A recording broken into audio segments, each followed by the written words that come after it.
What's up, everybody? It's your boy, Coach Smook, your favorite Alabama insider and sports media personality. I'm glad to see you in here on the live show tonight. If you're post live, fast forward to the 10-minute mark and you'll get to the call-in segment. But tonight, it's about the fans, just like it's supposed to be from the jump, man. We're going to talk college ball. We're going to talk hot topics, everything you want to get into. But before you get into it, I need you to go ahead and hit that like button. Go ahead and share the stream. Go ahead and subscribe to the channel. We're on our way to 5K. Jump in the comments live if you can. Get on the phone line. It's all about you. We want to engage with you tonight here on the Coach Smook Network. And remember, when you see me in the streets, holla at me and say it. Put me in the game, Coach Smook. Remember, when you see me in the streets, holla at me. Say, put me in the game, Coach Smook. Put me in the game, Coach Smook. Put me in the game, Coach Smook. Like, share, subscribe. You know we keep it live. Put me in the game, Coach Smook. Put me in the game, Coach Smook. Put me in the game, Coach Smook. Put me in the game, Coach Smook. Put me in the game, Coach Smook. Put me in the game, Coach Smook. Put me in the game, Coach Smook. Put me in the game, Coach Smook. Like, share, subscribe. You know we keep it live. Hey, y'all, I'm walking out of Walmart. Check, what's your name, bro? Man, my name Michael McKinney, man. I'm a true Alabama fan, and this man does a good job on his podcast. What's up, bro? Reviewing Alabama football. Keep doing what you're doing, man. Appreciate that, bro. Roll Tide.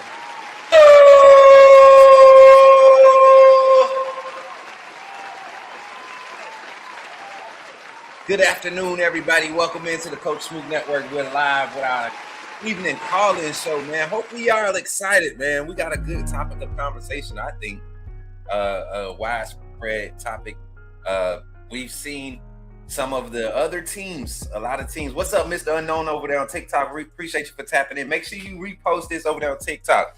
Welcome in, everybody, on all platforms. We got TikTok, we got YouTube, we got Facebook, we got Twitter, we got Twitch. We're live on all platforms right now. We're going to open the phone lines here in about 20 minutes. I just want to kind of dialogue here before we just do any announcements or anything. I just want to dialogue because just doing some research, watching some games a little bit closer, going back, rewatching some games from last season, looking at how some things shaped out in last year's season, right? During the season last year. Y'all, I got to find out what's going on with the camera and everything because the green screen is acting funny. It's got stuff and it's not allowing us to refresh. I don't know what's going on. So we probably go to mobile lives after a while. But yeah, I don't like what's going on. It's probably got an update coming, Mary J. I don't know.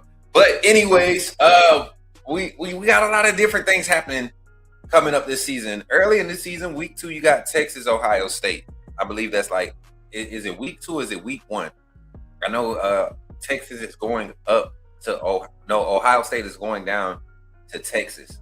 So that is going to be a huge one early. Then you got LSU and Ole Miss early. I think they're week 3 of the season. It's a lot of storylines coming into the season. So these win probabilities predictions by the experts have sparked a lot of conversations on social media. I've been on Facebook and especially for the Bama fan base, we kind of went over it. I'm going to share the graphic.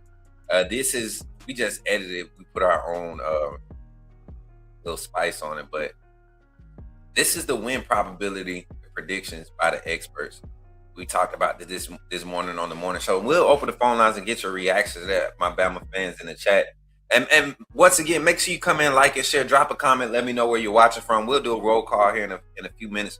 But check this out, man. ESPN, the experts, they feel strongly kind of similar to how I feel about Alabama's season, this upcoming season. Starting off with Eastern Carolina, Kentucky, Florida State. South Carolina expecting us to be favored in all those games and win. Mississippi State also, right? In Georgia, they expect us to lose that one, which is respectable. I could get the measurables in that. I could understand it. I do have us winning at home against Georgia, but I get it. I get the media hype around what Georgia's bringing back and everything, but I like our chances at home against Georgia. Then at Tennessee, you see. At Tennessee and versus A&M, those probabilities are closer to like evenly matched games. And I said this, I felt like Tennessee would be a sneaky team one to be prepared for and watch out for, right? Especially at that point in the season, because at that point, Hype will have his quarterback, and they'll be in full throttle mode. In my opinion, A&M, same thing with A&M. Marcel Reed in that offense. I think as he goes, that's what the offense will go at this point in juncture of what they have. LSU, we're going to talk a little bit about LSU and their roster. I don't know why that probability is that. Maybe because we're on the road and we're going to have a first-year starting quarterback. I guess I get it in a sense. But Vanderbilt, Chattanooga, y'all see those probabilities in the Auburn game is 77%. I think they got that one wrong. I would take one of those. I think the A&M game would be more of a 77% game for us, being that we hosting them at home. I think they're going to be more of a. I think Auburn's going to be more of a test than A&M. So, yeah, I do. So this is one of those things, man. I'm telling y'all, man, it sparks some conversations. Georgia fans getting that overexcited. We have our resident Georgia fans that check in the chat. So hopefully we get them on the phone lines and see if they could get to talking and popping their gums, because a lot of your voters, a lot of your experts and your analysts, they're over here. They're believing Georgia is which is within reason. Let's talk within reason, y'all. Let's not be fans tonight. All right, let's talk some real football. Georgia has the best chance to repeat, right, as the conference champs. And you look at a close second, just based off of what's on the roster, where you have a lot of returning factors. Texas has to get their respect, right? We got to respect Texas. Oklahoma, with Mateer returning, a lot of people believe that, but before his injury, Mateer was on an upward trajectory. I have my own opinion. I think we've seen the best of Mateer during Washington. I think there are some things that's going to be schemed up against him, against this offensive scheme this year that you kind of picked up on from last year. And he's going to have to showcase that passing ability, that improvement in the passing game, especially throwing in front of the pocket, being consistent in that. And then on top of that, just more storylines. You got Alabama, of course. We'll talk about Alabama. But then you got all the hype around LSU. You got Ole Miss that was right there on the outside looking in. They're returning a lot of their production. What's up, Britt? Tapping in over there on TikTok. Appreciate you, Alpha, tapping in again. Continue to tap the screen on TikTok. And I gotta make an announcement too before we get into the phone lines. I don't want to continue with this dialogue too much, but because it's so many storylines. South Carolina, they're supposed to be returning a veteran presence of a team.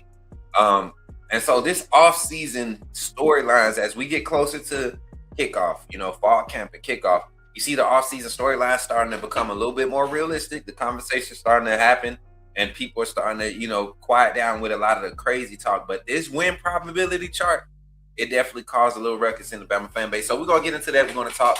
We're going to open the phone lines, give you all the opportunity to get your voices heard tonight. And I told you, I want to speak on Auburn tonight. I got an idea that a lot of these experts, they're sleeping on the coaching ability of one Alex Golesh. I think Alex Golesh is one of the rising talents as far as head coaching. You saw him at Tennessee as an offensive coordinator and what he was able to do under Josh Heupel. And you see a lot of the structural and cultural things that were happening at Tennessee that are currently happening at Tennessee. If you all are paying attention to Tennessee, keep your eyes open. They have a solid culture that they're brewing over there. So, but you saw it happening at USF. USF's recruiting just took a leap in the past 3 years while Golesh was there. And you give him a team like Auburn, a program like Auburn, with the assets as far as NIL, the boosters and everything, the alumni support that they're going to have, and you bring in an offense that's attractive to this new age of athlete prospects in this new age of college football, this new age of football in general, right? Alex Golesh, he's going to find success early, and I don't think it's going to take him long. I think Auburn I'm for sure Auburn's going to win 7 games this year. But I'm also optimistic that Auburn will pull off a 9-win season, a 10-win season. Shout out to my sis Britt for bringing in 100 gems, y'all. Don't forget these gifts over here on on YouTube and on TikTok. They help with the algorithm. So give it up for Britt in the chat. Appreciate her on the YouTube side. And then with that, y'all, we're gonna take a quick segue. But before we do that, we want to do a roll call real quick. We want to do a roll call. We got our YouTube family tapping in. I'm gonna take a moment and I gotta get this shared out. A lot of people said they haven't been getting the notifications. So while you're here, if you're live in the YouTube chat, take a second while we're in our infomercial break and share the live stream. But if you're here live and you want to be recognized, drop a comment in the chat, something. Let me know where you're watching from. Put me in the game, Coach Smook, Roll Tide, Go Dogs, War Spiegels, whatever you gotta say to let me know that you in the chat watching. I want to see you. Oh, we got some Ohio State fans that check in too, man. Shout out to the Buckeyes. I'm telling you, I respectfully hate the Buckeyes. I mean that with sincereness. I like watching Ohio State football. I don't know what it is, but I hate like the hype around them. I just hate hearing how good they are, even though they are good. So we're gonna talk a little bit about Ohio State, Oregon. We said Texas. Who else was the other team? Oh, what's the hype about Texas Tech? There's supposed to be some resurgence of Texas Tech. That last year wasn't a fluke. They didn't get their quarterback back for a 7th year or 9th year, however many years he was trying to come back. They didn't get him back. So what's this hype about Texas Tech? Are they, did they pull off of that situation quick as they did for a reason? Are they confident? Go and check out that depth chart and see what Texas Tech is rolling with all that money they've been spending to build this roster. But Roll Tide in the chat. Let's start at the top, man. Appreciate you everybody for pulling up my AAA family. Let's get it on the screen. Where we at? First one in the chat. Hey, Miss Pat, good to see you in the chat. Roll Tide, Miss Pat. Let's go. We got Jordan checking in on the ones and twos over here. And hey, look, listen, I got something to say. My on-screen production crew, they funny because there's a I can't even call it, man. I should have took an opportunity. So we've been on this channel, this page, this handle has been on YouTube. And what's up, For God? Good to see you in the chat. Let's get him on the screen too. But this channel, my handle has been on YouTube for since 2012, something like that. So YouTube, the content creator partnership program, they have different tools available for you. For my content creators that come and they check in on the lives, I want y'all to check this out. If you just took a regular YouTube channel that you've been using and you've been a fan of different genres of things over the years, and then now you're creating content, you're a partner, that is the battle to find your algorithm and find your lane and really get the viewership, the true viewership that you could possibly get. It's a battle. So what I would say is, and if the sooner you get the opportunity to take advantage of it, because what we're being faced with right now is the opportunity. We have a lot of support. We got sponsors. We got people that are getting exposed to the channel.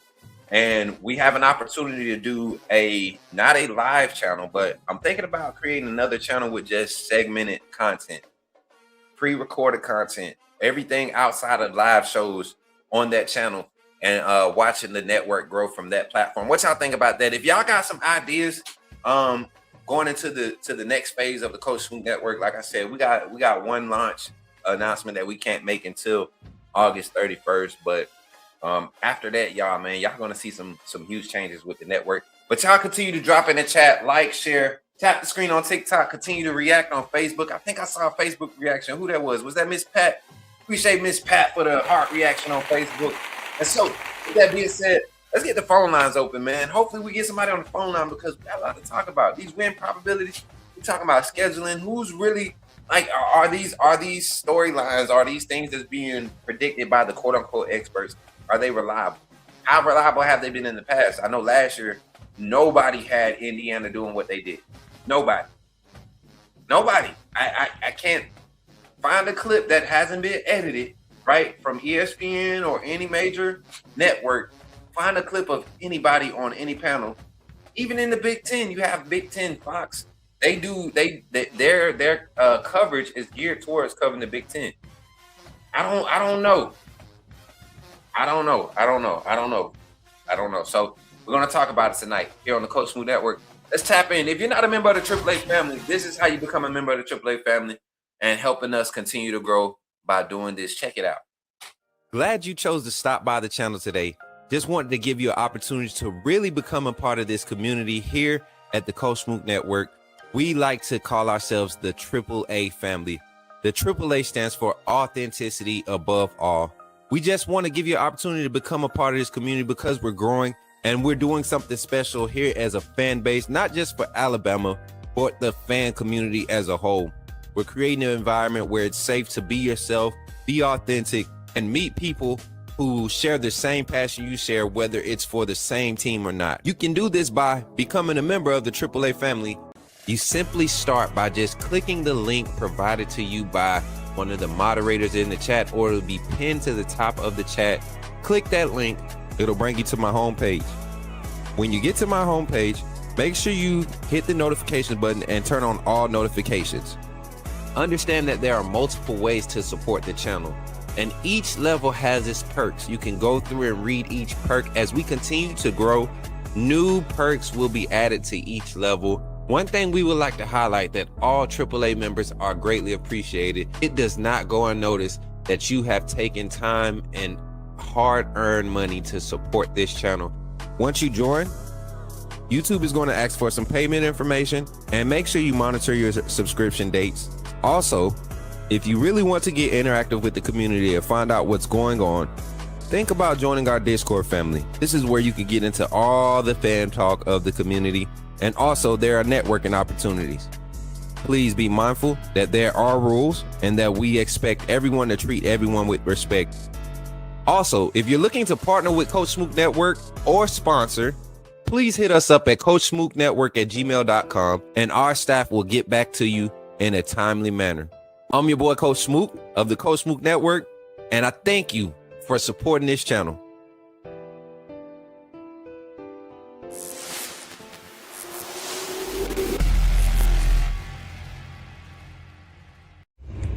Remember, when you see me in the streets, holla at me. Say, put me in the game, Coach Smook.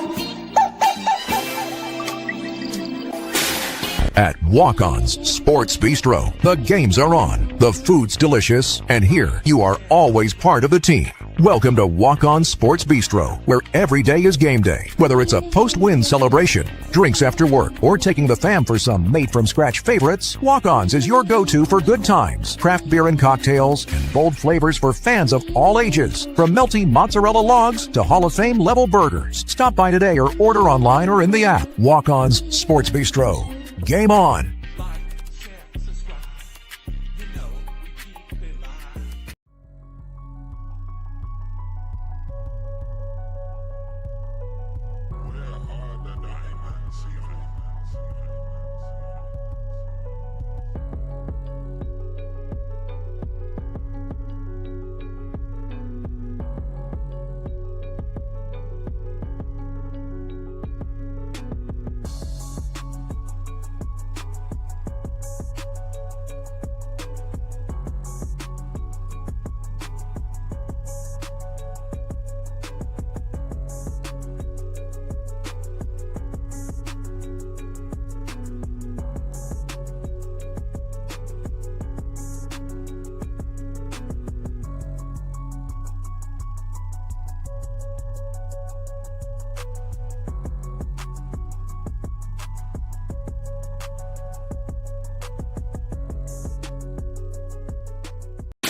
Put me in a game, Coach Smook. Put me in a game, Coach Smook.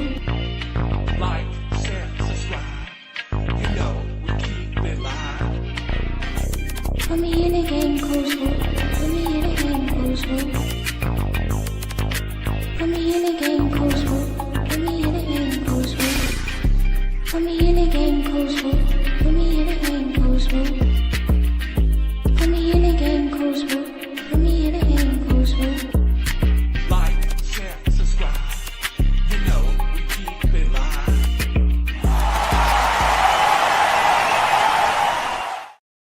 Yes, sir. Yes, sir. We about to get this thing popped off. Like, share, and subscribe on the channel, y'all. We appreciate y'all for tapping in once again.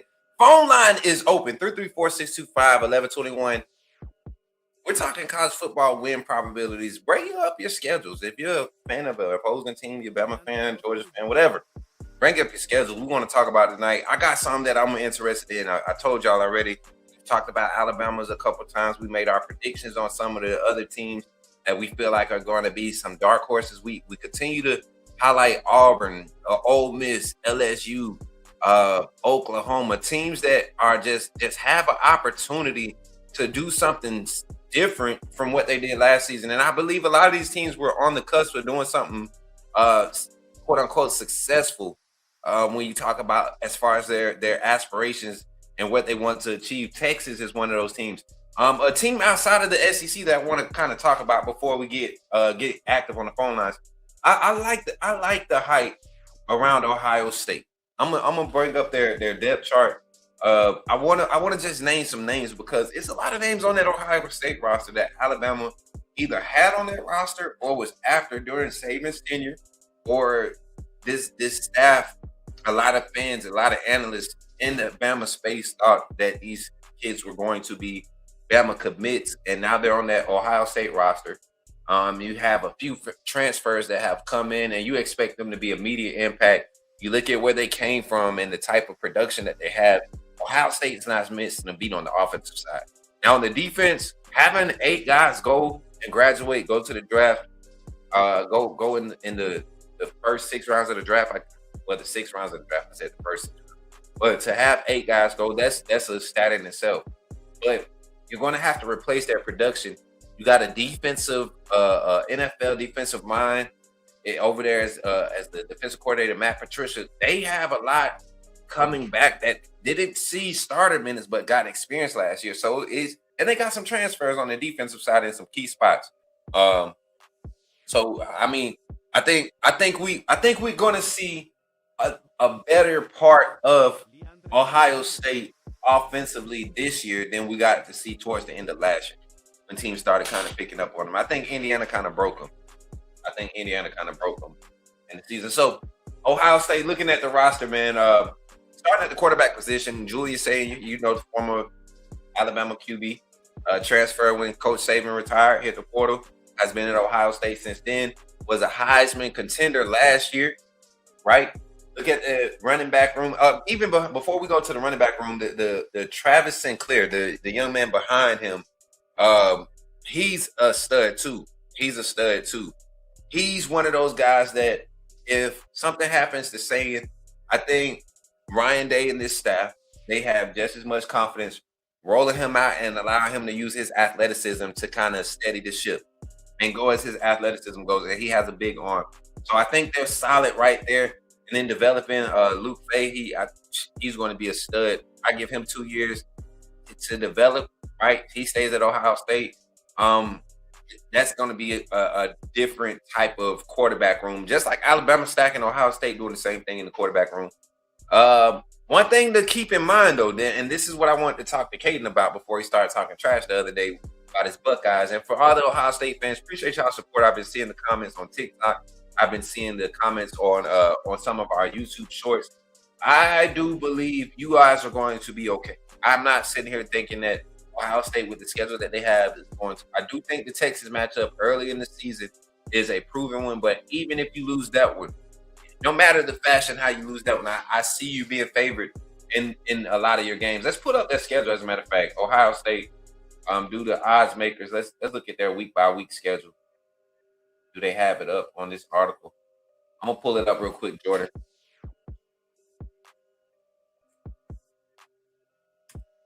And we're gonna check it out. Here it is. Again, Ball State week 1, Texas week 2. Let me see. Should I share screen?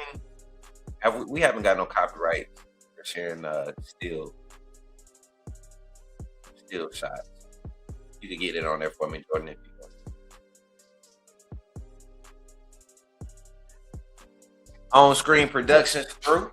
Well, Ball State, we got Ball State. They got Ball State. Then Texas at Texas week 2 is a big game for Ohio State. I don't think anybody's going to overlook that one, and that's going to be a telltale. It's a night game. That's a. You know what? Them kicking off at 7:30 is like a world of a difference than kicking off at 1:30 like we did the year we went down to Texas and lost. What's up, Jason? Good to see Jason in the chat. AAA family, give it up for him. Give it up for them, AAA family.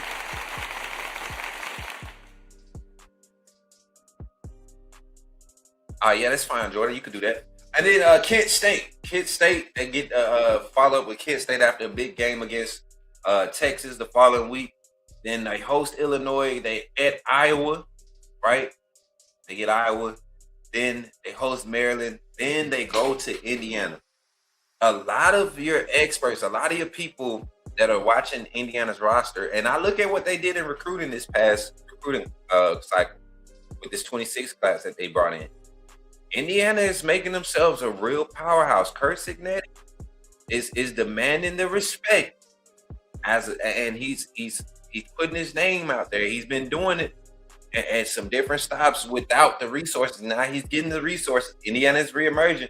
It's going to be a big one, especially after the way it was last year, after it ended last year with Indiana taking it from Ohio State. And then at USC, this is going to be the first time that Ohio State has to go to the West Coast.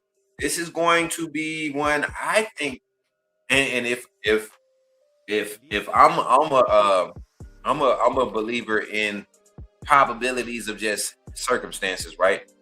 I think the circumstances for this game is if Ohio State comes to Los Angeles and it's a 3:00 kickoff, I think that's going to hurt Ohio State.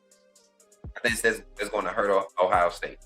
Ohio State needs that 7:30 kickoff against USC to really handle that game. And then they host Oregon, which I think is huge. Oregon having to travel, make like I said, the same conditions. And I think that's a short week for Oregon. I gotta go look at it. I think that's a short week for Oregon. You get the Northwestern, Nebraska, Michigan to end the season. Once again, I think Michigan is going to be a very much improved team. I don't think they're a national title contender, but I think they're improved. But that's Ohio State. We talked about the roster, the wide receiver room. I'm gonna share this tab. Outlast, appreciate Outlast for providing the projected depth chart. See if I can zoom in some. What is this?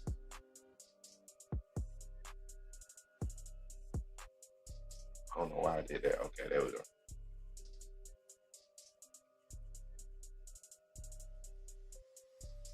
All right, so our labs has the projected depth chart. You look at the wide receiver room. Let's just start there. We know Jeremiah Smith, but they was able to get Brandon Ennis to come back. Somebody that I feel like didn't necessarily underperform, but you look at what the wide receiver room had last year. It was kind of you're not going to get the ball around as much. So he comes back. He's coming back to prove himself. I agree with your assessment of Michigan.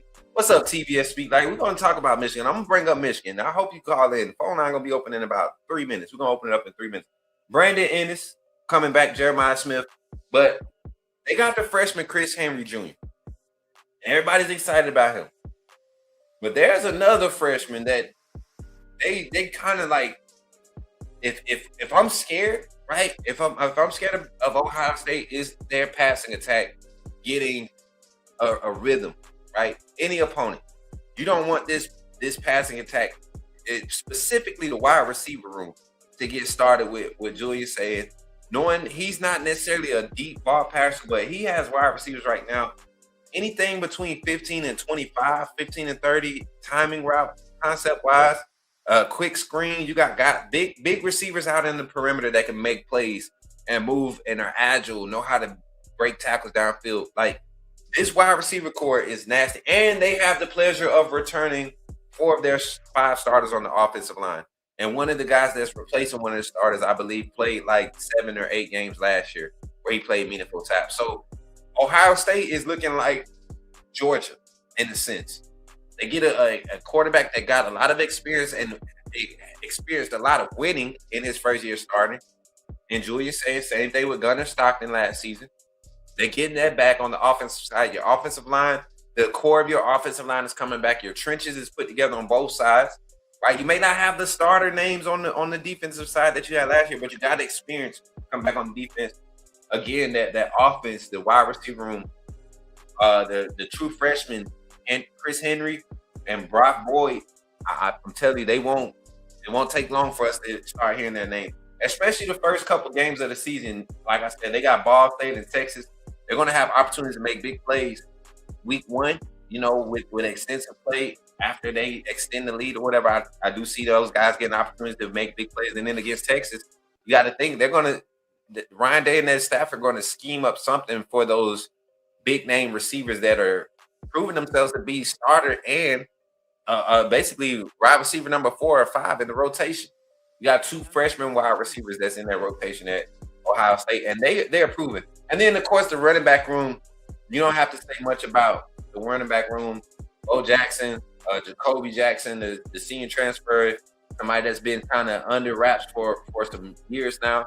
They got Turbo up there. I think he was coming off of an injury, playing in between the slot and getting some running back reps. So the only thing, Ohio State, last thing before we open the phone lines, the only thing, Ohio State, what's your tight end room going to do? We know that tight ends, Ohio State arguably could place their name in the argument for tight end youth. You know, over the past, say, better part of 15 years, right? I don't see a name. Nate Roberts doesn't come off as to me as one of the guys that's going to provide the quality receiving threat. Physicality is going to be there. They got some guys, H-back skill sets. Maybe with Hartline going, maybe they're going into more of a 10 personnel passing attack, right? With 4 wide receivers or 2 backs. You know, we'll see. We'll see. Phone lines are open, 334-625-1121. 334-625-1121. Call it, say your name. Put me in the game, Coach Smook. While we're waiting for a phone call to come in, I want to talk about my SEC dark horse again. I've been getting a lot of flack, which is expected, and I expected it. I'm not going to change up. But we really need to look at this roster and what. But I'm going to hold that thought. We got a phone call. Let's see who it is right now. Zach Williams. Press 1. To send a voicemail, press 2. Yo, Zach, what's up, man? You in the game with Coach? Man. What's good, Coach Smook and my AAA family? How are y'all doing this evening? Doing pretty good, man. Glad to have you on the phone line, brother. We talking some of the win probabilities, just talking not SEC football, college football. Looking at some of the rosters, looking at some of the teams and their schedules. Early hot start teams is a topic of the night, but we're mainly talking win probabilities tonight, Zach. And I don't know, we didn't get your reaction from Alabama, so I'm gonna bring up the graphic on the screen, and I want you to give me your thoughts on some of these win probabilities in some of these games, man. If just to kind of skim over it, the first game where Alabama's not favored by 70% or better, 75% or better, is the week 6 matchup versus Georgia in Tuscaloosa, where they have us basically losing. They're saying we only have a 41.8% chance of winning that one. And then LSU is the other one where they outright say we don't have a chance of winning that one. So what's your thoughts when you look at some of these probabilities, Zach? Go ahead. The floor is yours, man.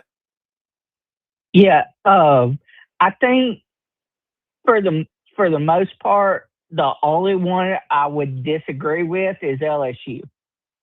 And the reason why I say LSU is because did LSU go out and buy a roster? Yes.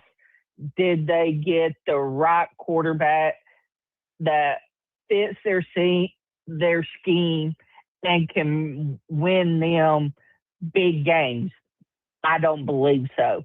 And a lot of people want to compare Sam Levitt and Jaden Daniels. Jaden Daniels already had the talent. He just did at Arizona State. He didn't have anything around him to help him succeed. At LSU, he did. Sam Levitt don't have the mechanics that Jaden Daniels Not even close, Zach. Not even close. And that's what I'm trying to figure out. I was trying to watch some of his Arizona State, the year he had at Arizona State. I was trying to watch it and just see some of the highlight stuff that you can say, like, oh man, he's going to be a game changer. I don't see it. I mean, I think he's a tough quarterback. The arm is decent. It's not an NFL arm, in my opinion, and I don't think he's seen a level of competition for us to say.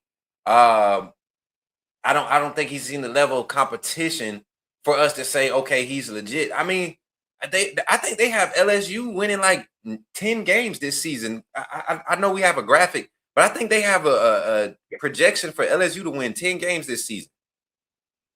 Yeah, and I don't see it happening. I mean, Sam Levitt would have to do like uncanny things and like overachieve to win 10 games this year, in my opinion. Right. I think they're more of a 8-4, 7-5 team this year, even with Lane Kiffin as a head coach, because I don't see it going as smoothly as they think it's going to go. So first year. So I stand corrected. They have BetMGM has them winning 8.5. So 9 games, 10 games. I don't see it. I really have LSU 8-4 at best, right? And then, but honestly, I do see them struggling culture wise. I don't.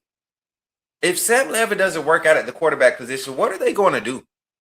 We've seen Lane Kiffin at other stops when his quarterback situation fails, QB1 situation fails, and they didn't go and get like another big arm quarterback or a super athletic quarterback. They missed out on Elijah Haven for the upcoming recruiting cycle. They didn't go. They really couldn't capitalize in the portal. It was like so much noise around LSU. What are they going to do? If the quarterback goes down, that's the big question. Number one. Then number two, you look at the schedule. We're going to bring the schedule up.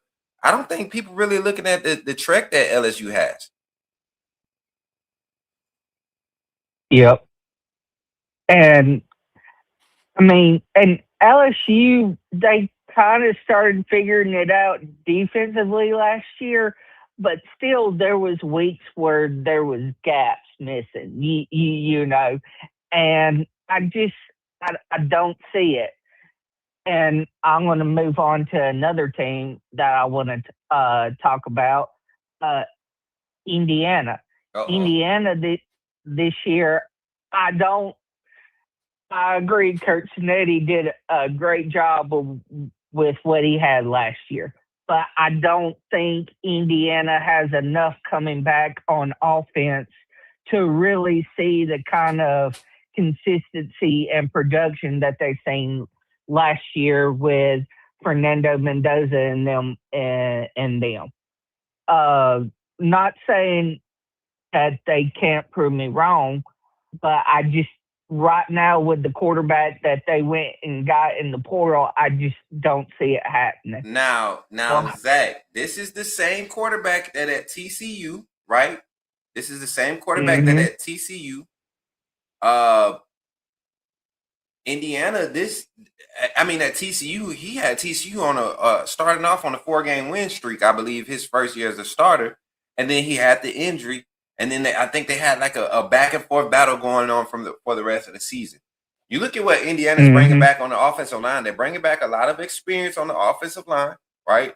They stacked their O-line last year. They had a lot of depth at offensive line. They got a lot of veteran presence on the O-line. They brought in another senior transfer, right? They go and get a senior transfer quarterback in Josh Hoover. And then the running back room, Kobe Martin, I don't know if you remember last year, but he had a couple of highlights. And then they got one of the top freshmen in the nation that I don't think people are really going to respect until they really see him on the field.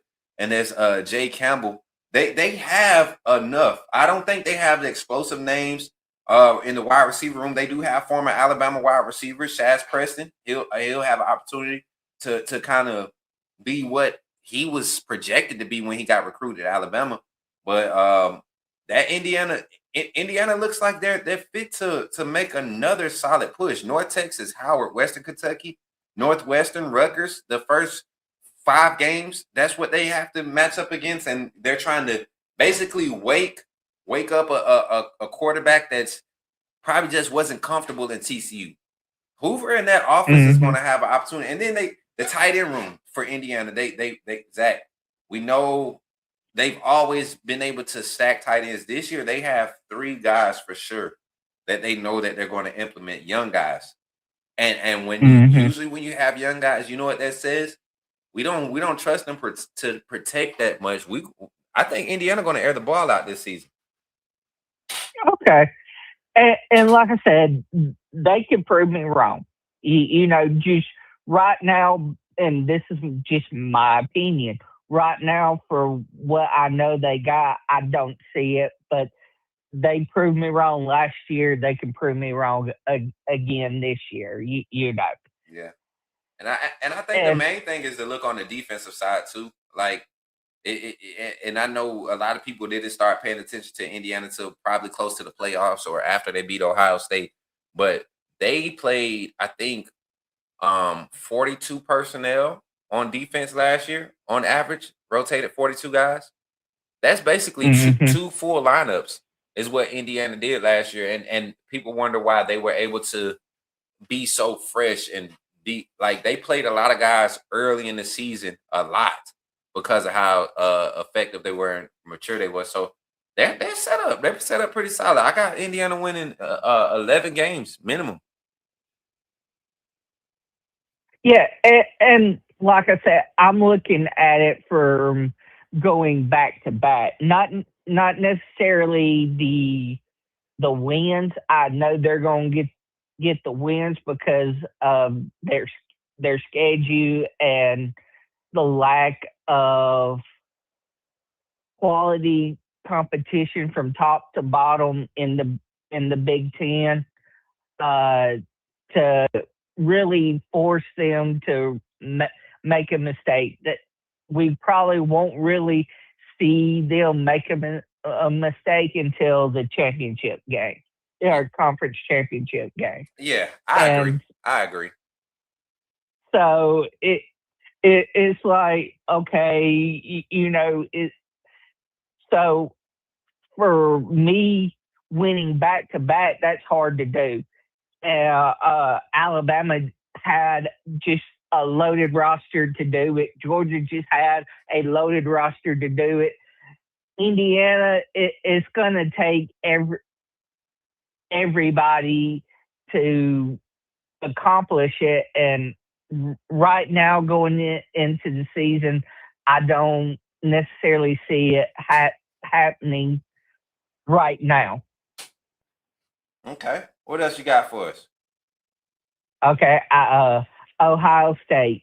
Again, Ohio State is, I see them going 10-2, probably.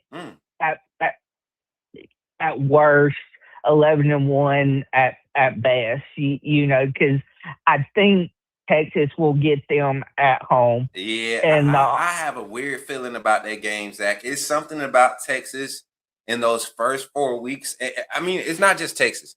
It's something about Steve Sarkisian in the first quarter of the season where he seems like he's figured it out. But when you've been watching him when you've been paying attention to college football and the coaching landscape for a while, you kind of get a bead on some of these guys. They come out hot, but when it's time to make adjustments, Texas they've struggled. We've seen Sarkisian continue to struggle in those gauntlet parts of the season with making week to week adjustments and having different levels and phases of his game plan. But I do like Ohio State to play them tough in that game. I do feel like that's going to be an early season instant clack. I like Ohio State. Like if coming up to that game, I might still bet Ohio State if I bet, I might still bet Ohio State because I just think they have the better roster on both sides of the ball. But playing in Texas is going to be a hell game. Literally, the heat, the crowd, the fact that it's in Austin, they're going to be stingy about how many tickets they release to the Ohio State fans, and 70% of those are going to family members, and you know how that goes. So, yeah, man, go ahead, though, Zach. Yeah, and the other game I see Ohio State possibly losing is their rematch with Indiana. And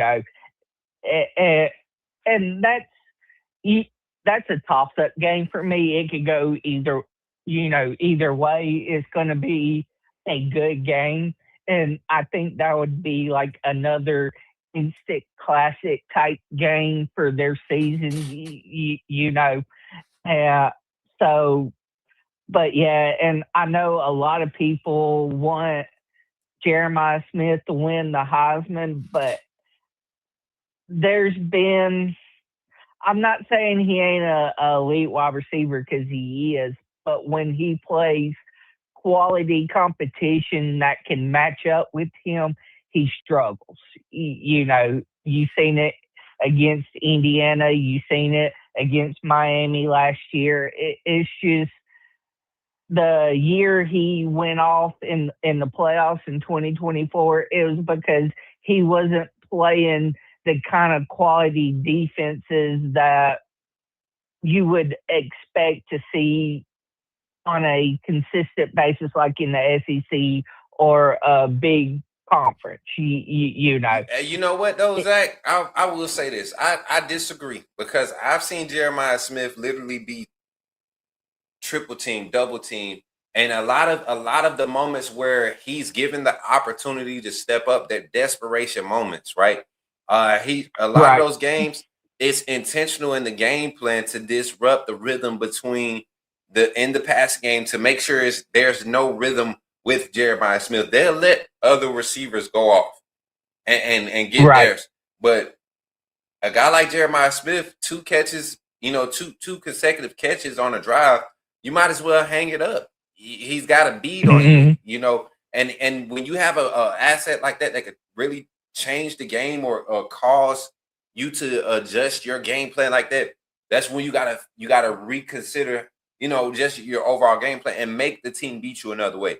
And that's what Jeremiah Smith does. He makes you focus solely on him, and he's like, okay, Ohio State we have to beat teams another way.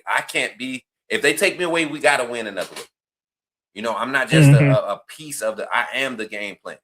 And that's what you get with Jeremiah Smith. And you only get that with few athletes, right, across college football. And he's one of those guys. He's one of those guys. Just like with Jaden Daniels. I feel like after Jaden Daniels had his red shirt, his red shirt junior year, anywhere in the country, nobody was going to stop that young man. He had a bead on college football. Michael Penix, they had a bead on the college football game. Even Tua, at the rate he was, the timing and the way that he was playing the game pre-injury, you just get a beat on college football. I think that's where Jeremiah Smith is. And with Chris Henry and Brandon Ennis right there next to him, and the freshman Brock, man, Texas is going to have their hands full, but the home field is going to allow them to keep that game and probably pull away with a win, a tough win. Yeah, and I agree. And, going back to Tua before the injuries stacked up, Tua was on a Heisman type run, actually, he was a runner-up one year, but, it is what it is. And then injuries started stacking up on him, and that's when it cost him not be able to be the quarterback we seen before the injuries, Facts.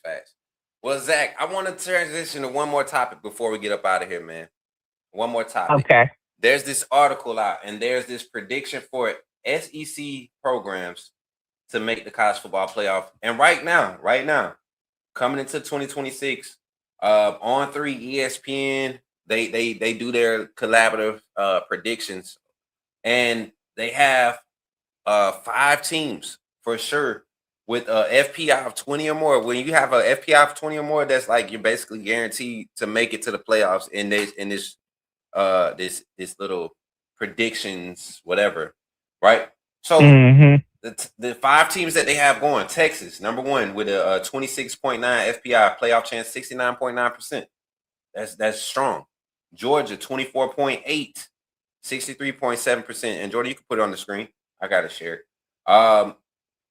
Georgia at number 2. Then Alabama, 20.1% FPI playoff chance, 41.3%. That's strong. Anything close to 44%, we've seen those teams generally make. We've seen this spread in the past 2 years. Those teams with that 40%, 40 to 44% chance, FPI chance to make the playoffs. We've seen that. LSU coming in right there behind Bama, Texas A&M, and then right there on the outside looking in, Oklahoma, Ole Miss. Then you got Tennessee, and then down, with some lower ratings, you have Missouri, Florida. Those are the 10 teams. But those top five are basically, they're predicting 5 teams: Texas A&M, LSU, Alabama, Georgia, and Texas to get in the playoffs from the SEC. What's your thoughts on that, Zach? I see it happening. I would swap LSU and A&M with Oklahoma and Ole Miss. Okay, yeah. Hey, I give you a horn for that one. Because I really looked at the list. And I was like, I found it funny that they had the 2 teams that have the most to prove, right, in LSU and A&M, ahead of 2 teams that are basically proven at the level at which they're coming in these rankings. I do believe Ole Miss is a number 5, 6 team in the conference. I do believe Oklahoma is a top 4 or 5 team in the conference this season. And then Auburn not getting their respect. Tennessee pushed down that line, but you got LSU in front of these teams, and quite frankly, Tennessee has a better situation than LSU. They have a better situation. I agree. So I don't know. Final thoughts, Zach, so we can get the phone lines open. Chat 334-625-1121. The phone lines are open. Call and share your thoughts. If you want to share your thoughts on your team, your schedule this season, what you thinking about your squad, let us know. Zach, final thoughts. Talk to me, bro. Our run game will be top 5 this year in the country. Road Tide. My boy said the run game will be top 5 in the country this year. Alabama, after last year's display, ooh, Zach, that's a bold take, man. That's a bold take. Roll Tide, give it up for Zach on the phone line, y'all.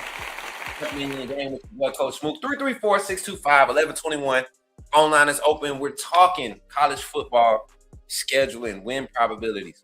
What's your teams looking like? What's the ceiling? What's the floor? We're going to take a quick break here. Give you another opportunity to join the AAA family, become a member of the that boy dropped the bike and dipped out on us.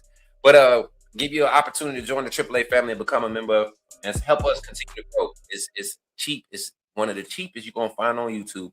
And we really doing things to really give back to our community and help this network grow. And just help us out, man. Check it out. This is how you do so. Check it out. Glad you chose to stop by the channel today. Just wanted to give you an opportunity to really become a part of this community here at the Coach Smook Network. We like to call ourselves the AAA family. The AAA stands for authenticity above all.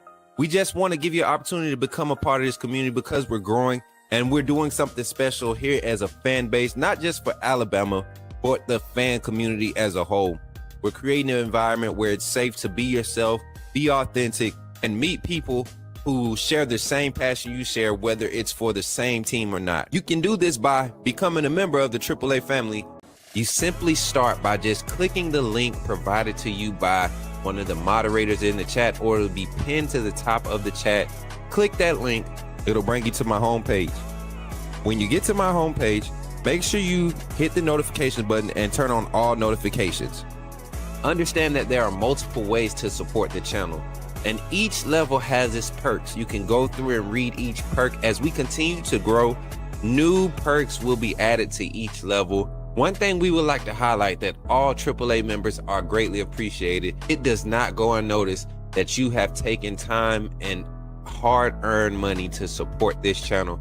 Once you join, YouTube is going to ask for some payment information, and make sure you monitor your subscription dates.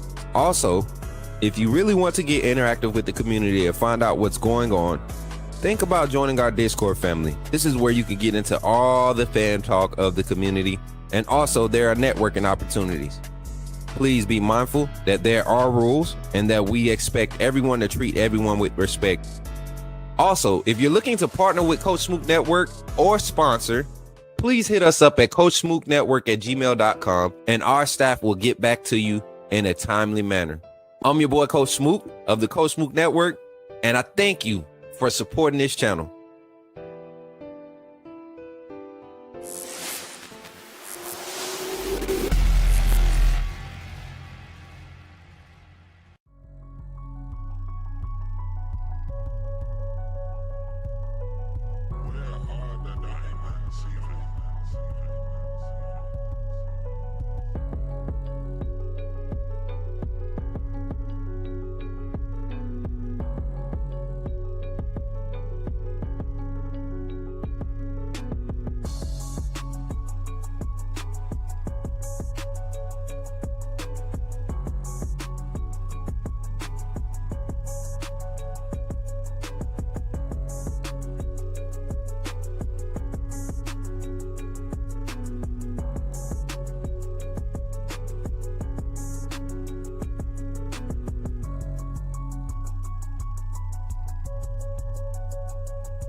You're talking about Jalen Milroe and the Pips? The perfect weak side linebacker, right? Put him next to the mic. Not going to take us a lot of time, but I want to say that I'm excited about what. Okay, forgive me, my brother. What's on your mind? Oh, I'm good. I'm just still sorry for all the other content creators now that we have this mega star back in our presence.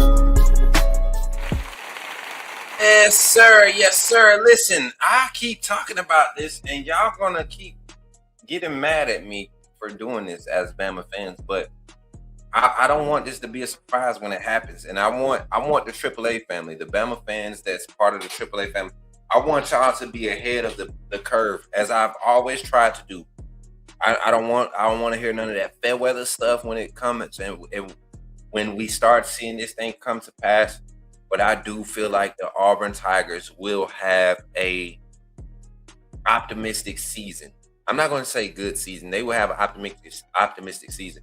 Me being optimistic in who I am and seeing how this thing has come together for them, doing a little bit more research about how they put the roster together and what they did, some of the conversations that were had right behind the scenes to get this roster together when the hire was made for Alex Golesh, right? And we're not going to have insider talk. This is just to give y'all a little context.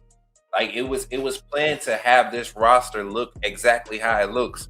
If Alex Golesh was going to, he was the only coach that had enough personnel to use the Kurt Cignetti JMU model. He's the only coach that had not just the coaching apparatus, the skill set, the mind, the offensive mind, but he had the personnel.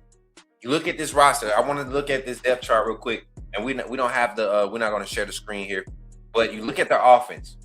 Everybody on that's projected to start on the offense outside of the running back Jeremiah Cobb was a starter on USF's roster last year. All but two. The two that didn't start, they played 400 snaps last season, so they basically were starters. Let's talk about it. Jeremiah Coger, Keyshawn Singleton, the same two names that were lighting it up at USF for them. Those are the same guys. And these are guys that did it against SEC talent at Florida. It's not like they didn't have it. You know what they didn't have at USF? Man, let me slow down. I get too excited. They bring back their whole offensive line. They actually brought in another transfer SEC offensive lineman with a lot of SEC experience. They get Zaire Wilson, a true freshman tackle that I believe Alabama was after early on in his recruitment, and we're very high on him. He's going to push for rotational reps if there's some type of struggle on that front. They got in the wide receiver room, Brian Williams Jr., another name. We were after him. I was actually committed to Alabama. You get him. And then they got what's his name? Duke Smith. I forget what his original name was when we were recruiting him. He has a brother. They played at Selma. They have him this year. Yeah, they lost Cam. Yeah, they lost some of the big names that, made a lot of splash during recruiting. But they got a deep room. They got a lot of talent. They got Deshaun Spencer over there, the true freshman, another name that I'm telling y'all, beware. They're loaded, especially in the running back room. Going to have a lot of running back. But the quarterback situation, everybody was laughing about, man, they ain't got no quarterback. Duke got kicked off the team. Ooh, that's news. That's news. So, he's going to be in the portal next year. That's not funny. I'm not trying to make a joke. But, dang, that's news. That's news. What's up? Oh, man. This man said he back. You back from where? We still ain't got that, Or did we? I can't remember. We got so many people that be ducking their payments. They be ducking their payments, y'all. Ducking their bets. But anyways, welcome back, dears. We just got done talking about your dogs. But yeah, Auburn. The offensive side of the ball looking pretty solid. Omar Mapson is a guy that I like. Nakai Davenport. I don't know if y'all remember that name. We did a check him out, coach highlight review on Nakai Davenport. Came from while he was out of Roswell, Georgia. He was at USF last year. Go look at some of the carries he got from USF last year, and this was because they was having a few injuries, but he had some meaningful carries throughout the season. Almost 100 touches and almost 700 yards. After almost 7 yards per carry, I believe. I think had 5-8 touchdowns, something like that. I think, as a matter of fact, I think they do have their stats from last year. 98 carries for 612 yards. 98 carries for 612 yards. Zach making a hot take. He said Auburn's beating Georgia this year. Hey, let's talk about that. Let's look at Auburn's schedule. Let's talk about it. Like, all trolling aside. Georgia fans, if I was you, I would be scared because looking at the schedule, Auburn, y'all have Auburn the week after y'all play us. Y'all are on the road against us, and then y'all host Auburn. Right? We got to fix this schedule. If Auburn at this point of the season, which I believe I do believe I have Auburn winning week 1 against Baylor. I have them winning against South Alabama. I have a toss-up on the road only because they're on the road against Oklahoma. But I think defensively, Auburn's going to be good enough. DJ Durkin and that defense is going to be good enough to combat with that Oklahoma front and give them their first true test. And I think Bynum is good enough with a SEC defense on the other side of him, on the other side to be on that other side for him. He could play on any collegiate offense and have success. The young man has been playing since a freshman, and the Cam Newton comparisons are real as far as how he can change the game and impact the game. So that October, they can be 4-1, 3-2 at worst coming into the Georgia game. If they're 3-2 with 2 close losses on the road at Oklahoma and at A&M, those rough environments, Georgia, y'all in trouble. Auburn gets up to play Georgia. And you got a offensive mind in DJ Durkin. I mean, not DJ Durkin, and Alex Goldich that's going to be basically at the helm of calling the offensive plays this season. It ain't no secret. Like, Georgia's in trouble. And I know I'm talking about Georgia, but at the end of the season, we gotta be on our P's and Q's too. This is not a team with this much talent, this much cohesiveness. This is not a team you want to allow to hang around in a game. This is one of those teams you want to put away early. And when we see them, you hope they're at a point where, or we're at a point where a matchup to them, a freak loss to them doesn't hurt the season because they'll be geared to spoil the season. I'm telling you, I like football. I love football. Before I'm a Bama fan, I am a football fan, right? And I will be the first to say this: the Auburn Tigers will be a problem. Highlight your comment, Jordan. Highlight that comment. This is my point exactly. Alex Goldich gave Alabama trouble 2 years in a row. Let's see who it is. Got another call on the line. Call from Tony Milford. to accept, press 1. Yo, we got Tony talking Auburn, Milford, on the phone line here in the game. Coach Smook, talk to me, man. What's up with you, brother? Man, what's going on, Smook? How you doing, brother? Chilling, brother. Over here talking, man. We literally I'm on your boys right now, man, and I'm giving them flowers, right? I'm trying to tell everybody, but talk to me, man. What's your thoughts? Kind of open topic. We got the win probabilities for the SEC teams this season, and Auburn is being projected to go 7-5 on most of these analysts. Their projections 7-5. What's your thoughts on Auburn, and where do you think this season falls? I have them going 9-3. I'm optimistic about Auburn. I got them going 9-3. Talk to me, Tony. Yeah, that's that 9-10 wins should be more of the expectation than that 6, 7, 8. If we win 6, 7, 8 games, I'm gonna be highly disappointed. We should be we could possibly be undefeated going into Georgia. That the pivotal game is gonna be a real pivotal game against Florida. I think that's on September 19th. That might be the third game of the season. That's gonna be the turning point. Should be the big boost that we need nationally to get everybody's attention. We beat Florida. We got to go to Tennessee. That's gonna be a tough one because Heupel and Golish know each other real well. Yeah. But I think overall we might be a little bit better defensively than what Tennessee is offensively. And so it's gonna be a battle of which defense can be better. And I believe in Durkin wholeheartedly. You know what I mean? Yeah. Because Heupel's gonna know what Golish is gonna want to do because it's really the same thing. You know what I'm saying? Yeah.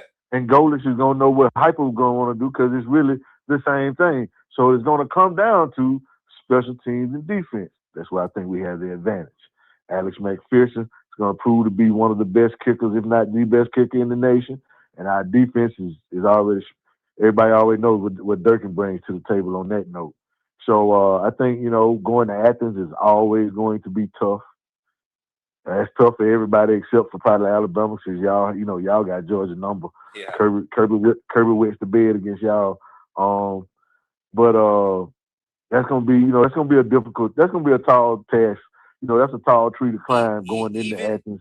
Even with the noon kickoff projection, that this game, based off of what we're hearing from SEC media days and everything that's been transpired, this Auburn Georgia game on that October 17th, they're trying to put that as the prime time game for the noon kickoff.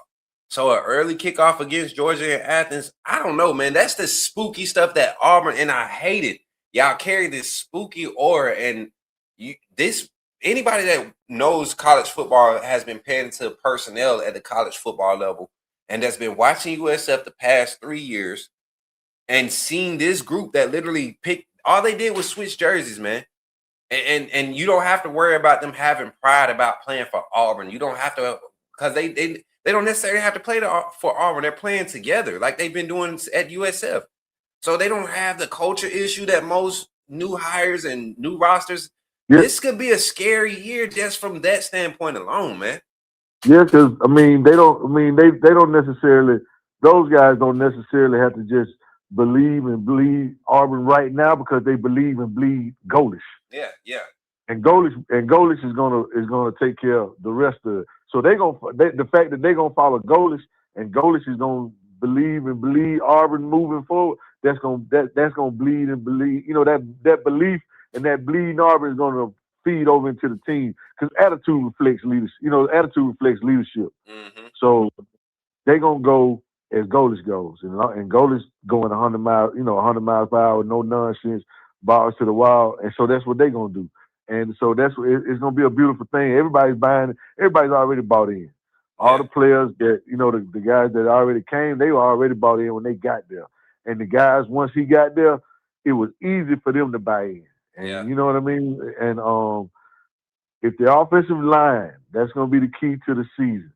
If the offensive line can just be better than what it's been the last 3 seasons, we'll be just fine. We're gonna be just fine. Cause Durkin and them boys gonna do their thing. We saw it. If every one possession game last season was reversed and we won those one possession games instead of losing those one possession games, we were 11-1 ball club. 9-3. 9-3. It's only I think it was only 3 games y'all lost by more than one position. Iron Bowl included. One possession. Iron Bowl included. No. We lost 7. We had 7 one possession lost games last season. Was it? Yeah, we lost to Missouri. We lost to Missouri. We lost to Missouri by one possession. Maybe I'm thinking 3-point games. No. Yeah. You thinking 3-point? I'm talking about one possession, one score games. If all of those were reversed last year, we just got over the hump in those one score games. We are an 11-1 team last year. You gotta think a lot of that was due to being in those one possession games was due to your defense keeping the offense which was non-existent. Exactly. And Alabama fans, we watched on the other side and we prayed on that because in a sense we had the same issue. However the quarterback was going, that's how the offense was going to go. But you are at least Auburn had some type of a run attack that they would try to lean on. We couldn't even get our coordinator to buy into. But I do believe, like you said, if Auburn's offensive line finds the minor fixes that they kind of were figuring it out at the end of last year, and I don't think you're going to see anything of an offense like you saw last year. That high tempo. No. This new offense is about to be crazy. It's about to be crazy. Yeah, Hugh Freeze held us back tremendously. I mean, you saw that in the last three games of the season. Just with only thing we did was remove Hugh and Jackson Arnold out of the equation, and we looked like a totally different offense. So last year, like I said, bro, we lost to Oklahoma 24-17, at Oklahoma by 7, at Texas A&M by 6. We lost to Georgia at home by 10. That's the only one. Other than that, we lost to Missouri in overtime by 6. We lost to Kentucky by 7. We lost to Vanderbilt by 7, and we lost to Alabama by 7. Auburn fans, y'all got reason to believe this year. If I've never and I've been saying this before I started talking to other talking to Auburn fans or anybody. Tony, we was in the barbershop talking back in March, February time frame, and I talked about when they got the Golish move, just like my brother Jason in the chat talking about it. Once Golish got hired, I knew for a fact, personnel-wise, personality-wise, culture-wise, Auburn was trying to make a directional shift, right, as far as the persona around the program. I think the money is there. I think the NIL is there. The pipelines are there with the staff. Everything is there. The alumni is there. I think you needed a coach that knew what he was doing and what he had an opportunity. And Golish, I love what he did at USF. That year when they took Alabama to the fourth quarter in the monsoon and then turned around and showed up in our house and made us play, had Coach Saban up in the press box shaking his head. Like, I knew Golish was real then. He gave us problems as a coordinator. He gave the SEC hell for 3 years as an offensive coordinator at Tennessee, calling that at some phase of calling that offense. So Auburn might actually, like my boy Jordan said, Auburn might actually be close. You know, Hugh Freeze loved to say that, like they close. Bro. Yeah, Auburn hired a legend in the making. They hired a guy that they can have leading their program for at least 10, 15.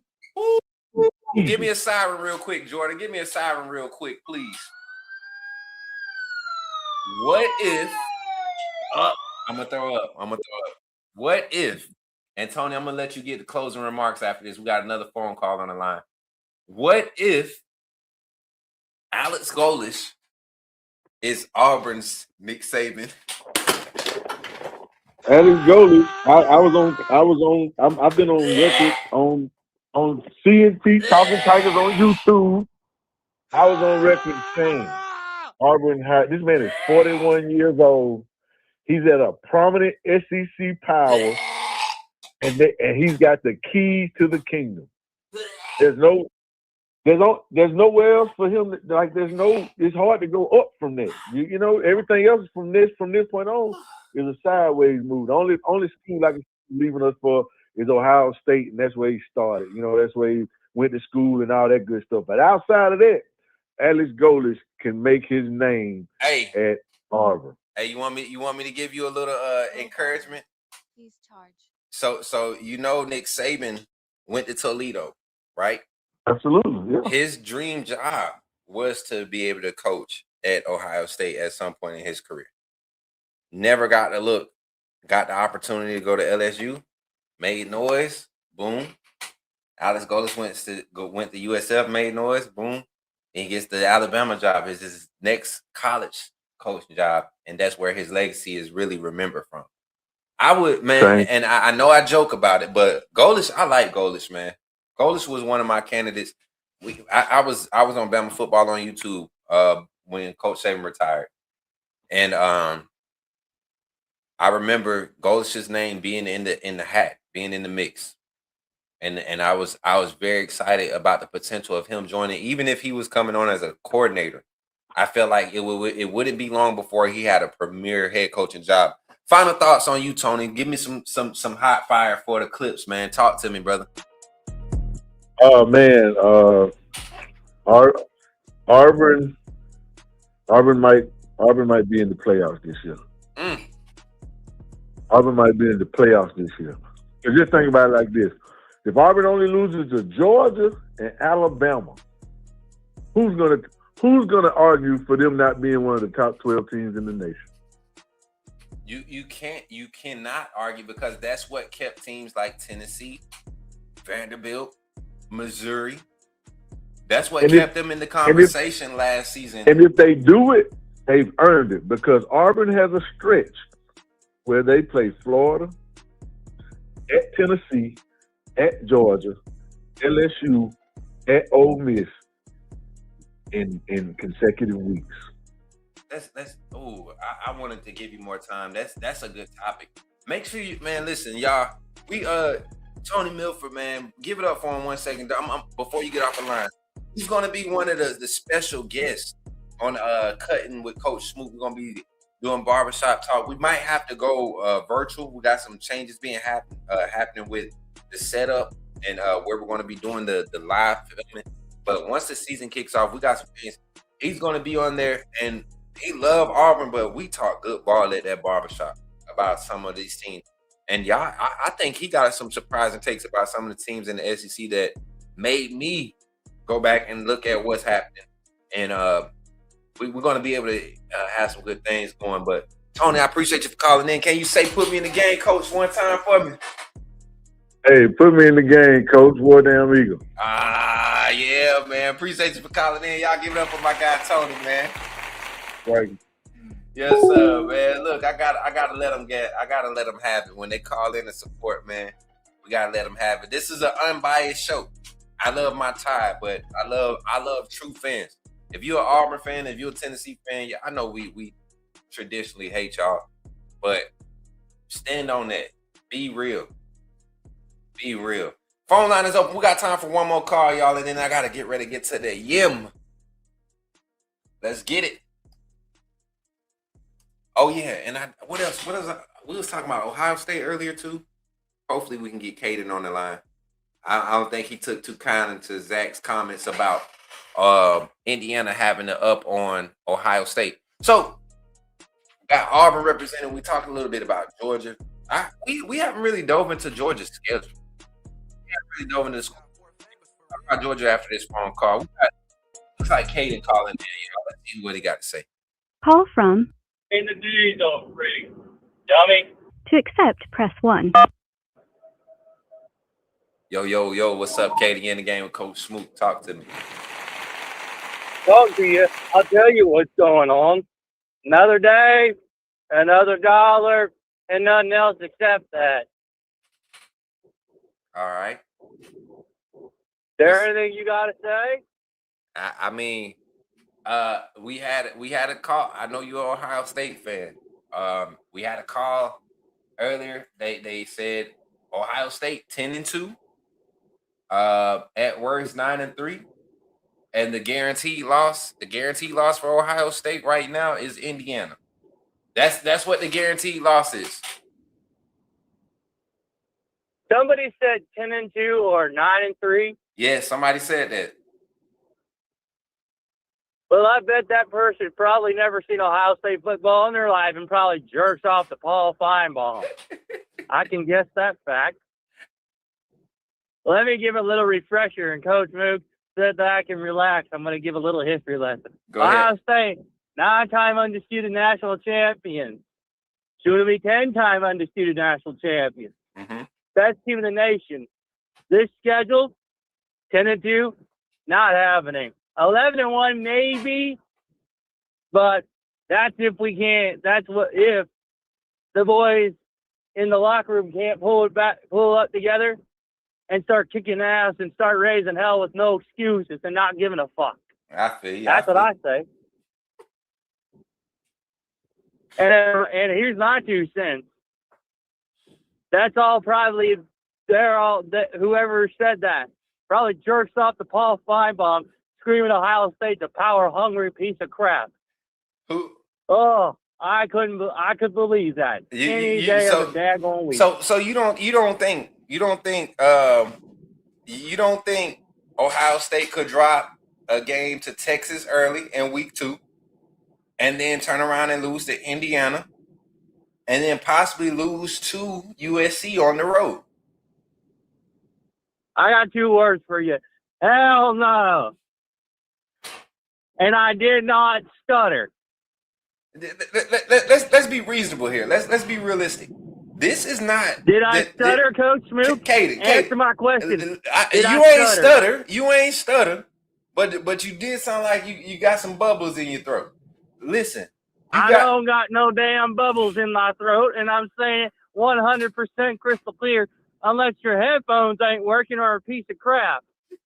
I'll tell you that for a fact. Katie, listen.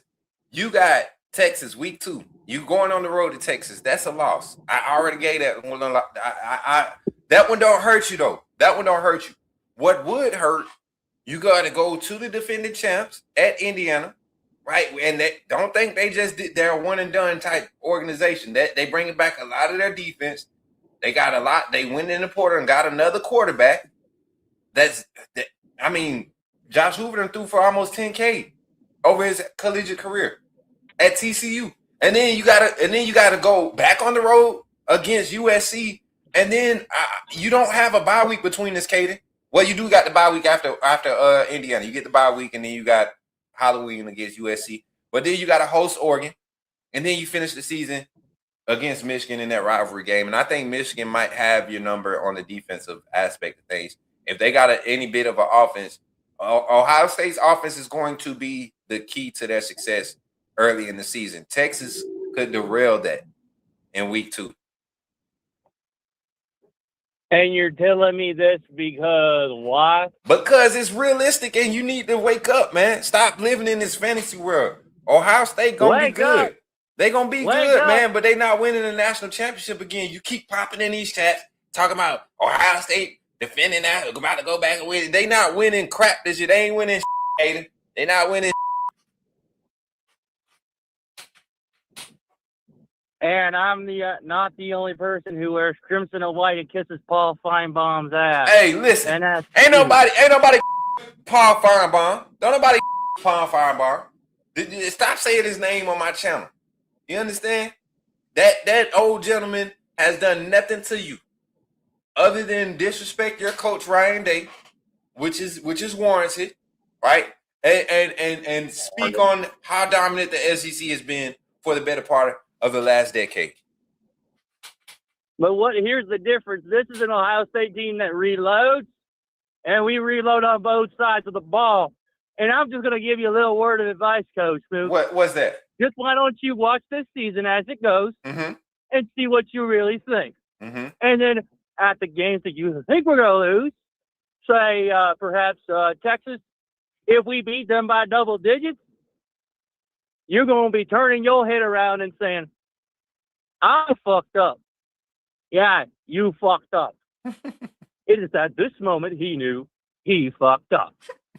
And then when we beat USC, you're gonna fuck up again. Hey, listen, I'm gonna tell you, I'm gonna be honest right now. I already said the only reason y'all losing to Texas is because it's in Austin.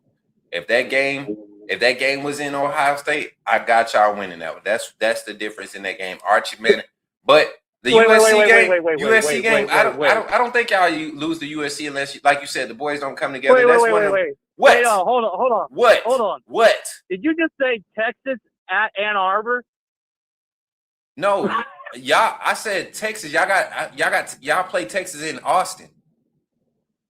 Oh, I thought you said Ann Arbor there for a second. I was like, what? Nah, man. See, you're drunk. You got bubbles in your throat again.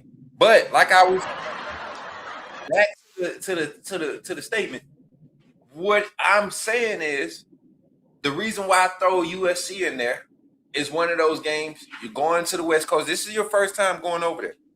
The time change, all of that. USC has a talented roster, man. I know they don't step up it, but they will be up to playing Ohio State. And then you got to do it again to close out the season against Michigan. Ohio State could have 3 losses. Let's be realistic, man. It could happen. Y'all could lose to Nebraska. Y'all tried to give Nebraska the game last year.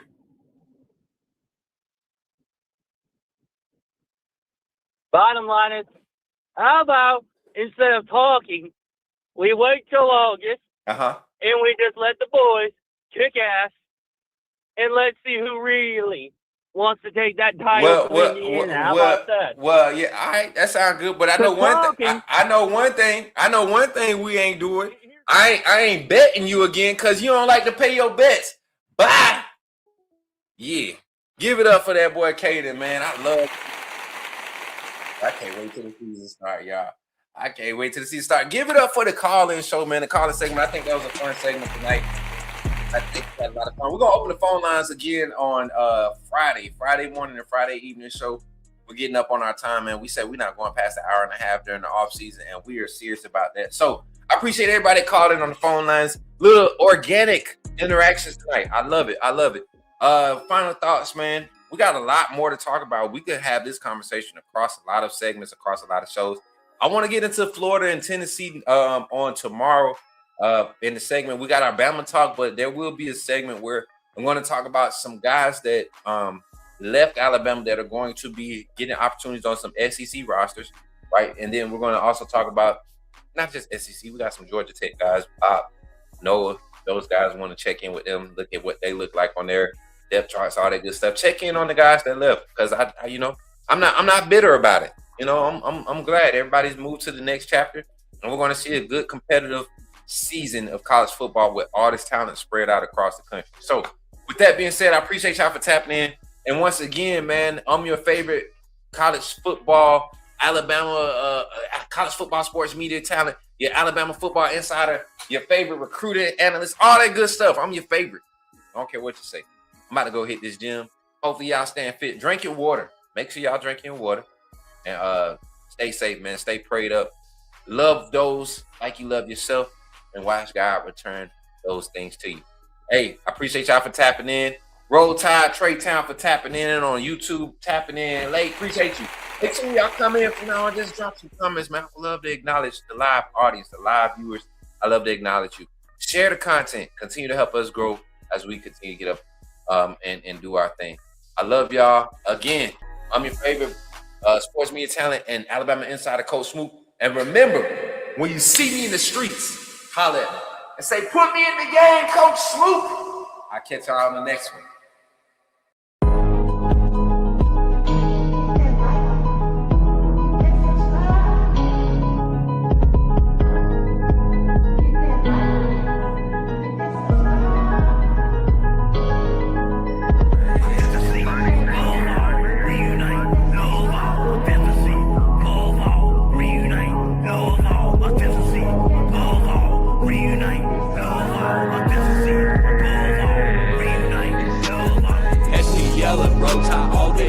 In my bones, crimson in my veins, talking Bama in the microphone. Look me up on YouTube, true cut straight from the stone. Ain't no selling their retails, I'm exposing what they want.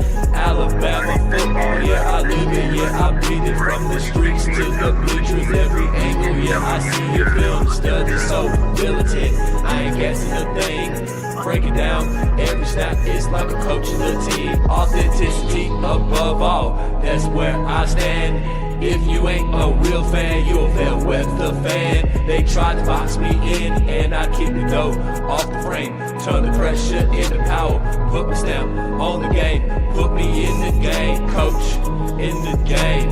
Put me in the game, coach, Smook, that's what they saying. Put me in the game, coach, in the game. Put me in the game, coach, that's what they saying. Players and the staff are pulling up right now for today's scrimmage. Coach David Ballou in the front. Y'all can see everybody pulling up, man. And boys over there, look at Deontay.